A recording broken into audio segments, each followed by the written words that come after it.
کہ ایران پر تیل بیچنے پر پابندیاں ہیں، لیکن اس کے باوجود وہ کس طریقوں سے تیل بیچتے ہیں وہ سارا میں نے ویڈیو بنائی تھی، وہ آپ دیکھ سکتے ہیں۔ تو ایران کا تیل بھی یہاں سے گزرتا ہے اور ان ملکوں کو جاتا ہے جو کہ خریدتے ہیں، تو ایران کو بھی نقصان ہوگا اگر یہ بند کرے گا آبنائے ہرمز کو۔ ایسی صورت حال میں صرف آبنائے ہرمز کھلوانے کے لیے وہ ممالک بھی امریکہ کا ساتھ دیں گے جو ایران پر امریکی اور اسرائیلی حملوں کے خلاف ہیں۔ بہرحال ایران اپنا دباؤ بڑھانے کے لیے آبنائے ہرمز کو کچھ دیر کے لیے یا کچھ ملکوں کے جہازوں کے لیے اس کو وقتی طور پر بند کر سکتا ہے۔ میری رائے یہ ہے کہ امریکہ بھی بند آبنائے ہرمز کو کھلوانے کی دھمکیاں تو دیتا ہے، لیکن جنگ کرنے کے گریز کرے گا، یعنی اس علاقے میں جنگ سے وہ گریز کرے گا، کیونکہ نقصان کی صورت میں یہ گزرگاہ زیادہ وقت کے لیے بند ہونے کا خطرہ بھی موجود ہے۔ ایران جہازوں کی چیکنگ کے بہانے تاخیری حربے بھی استعمال کر سکتا ہے۔ بہرحال راہداری یعنی ٹول وصول کرنے کی اس کی کوئی بین الاقوامی قانون اس کو اجازت نہیں دیتا۔ غیر مصدقہ اطلاعات کے مطابق ایران پیسے لے کر کچھ ملکوں کے جہازوں کو گزرنے کی اجازت دے رہا ہے۔ یہ سچ ہے یا ایران کو بدنام کرنے کے لیے پروپیگنڈا بھی ہو سکتا ہے، کیونکہ آپ کو پتہ ہے جنگ میں false news, fake news, propaganda بہت زیادہ ہوتا ہے۔ اور ایران اور ہاں ایک اور میں امپورٹنٹ جو بات آپ کو بتاؤں، یہ میرا خیال ہے چونکہ ایران پہلے سے بہت سی پابندیوں کی زد میں ہے، اس لیے ایسی باتوں سے یعنی کہ آبنائے ہرمز کو بالکل بند کرنے سے ایران جو ہے وہ اجتناب کرے گا اور زیادہ ملکوں کو تیل کی کمی سے دوچار نہیں ہونے دے گا، ورنہ وہ سارے ملک اس کے خلاف ہو جائیں گے۔ بہرحال امریکہ سے ایران پر مزید حملوں کا جواز بھی بن سکتا ہے۔ ناظرین، اس حقیقت سے بھی انکار نہیں کیا جا سکتا کہ جس جنگ کی صورتحال میں ایران اس وقت ہے، آبنائے ہرمز اس کے ہاتھ میں پریشر ڈالنے کے لیے ایک بہترین حربہ ہے اور یہ وقتی ہے۔ اس کی اہمیت سے ہم انکار نہیں کر سکتے۔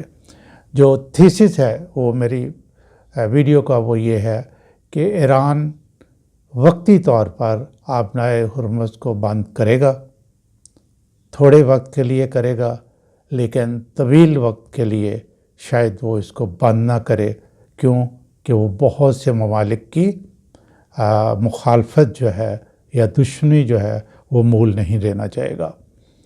عرب ممالک پر بھی اس کا پریشر ہوگا، لیکن اس جنگ میں وہ شامل نہیں ہونا چاہتے۔ امریکہ اور اسرائیل ایران پر بم گرا کر اس کو نقصان پہنچا سکتے ہیں، لیکن ایران کے میزائلوں سے عرب ممالک کو نہیں بچا سکتے۔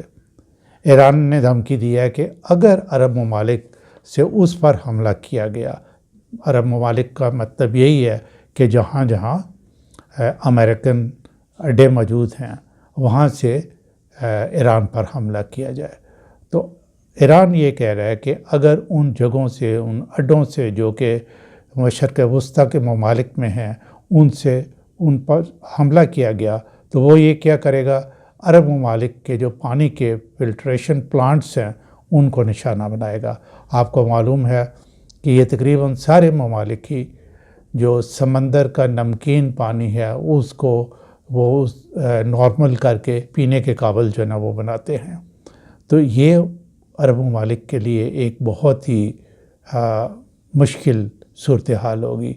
تیل کی کمی یا عدم دستیابی سے ہم جہاز یا گاڑیوں کو روک سکتے ہیں، لیکن پینے کا پانی اگر ناپید ہو جائے تو یہ انتہائی خطرناک اور خوفناک صورتحال ہوتی ہے۔